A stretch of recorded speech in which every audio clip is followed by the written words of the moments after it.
এই জোবায়েদ বার্জিস শাবনাম বর্ষা নামে 18 বছরের একটা মেয়েকে প্রাইভেট পড়াতেন।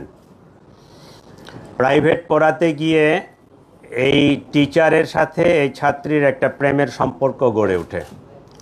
উল্লেখ্য যে এর আগেই এই বর্ষার সাথে মাহির নামে জনৈক আরেক ছেলের প্রেমের সম্পর্ক।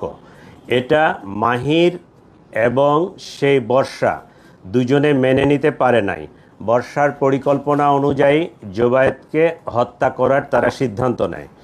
সেই সিদ্ধান্ত মোতাবেক তারা এই ঘটনার দিনে সে প্রাইভেট পড়াতে আসবে 4টার সময় এই ইনফরমেশনটা পাস করে মাহির তার বন্ধু আইলান সহ তারা পরিকল্পনা মাফিক আগেই তাদের বাসার নিচে এই গলিতে অবস্থান করে। জোবায়েদ যখন এখানে আসে উপস্থিত হয়, তার সাথে কথা কাটাকাটি হয়, তাকে বর্ষাকে ত্যাগ করার কথা বলা হয়, তার ওখান থেকে সরে আসতে বলা হয়। সে এটা বলে যে সে মেয়ে তো আমাকে ভালোবাসে, আমি কেন সরে যাব। এই এক পর্যায়ে তর্কাতর্কির পর্যায়ে এই চাকু দিয়ে তার গলায় পোস্ট দিলে জোবায়েদ রক্তক্ষরণে, অতিরিক্ত রক্তক্ষরণে সেখানে মারা যায়।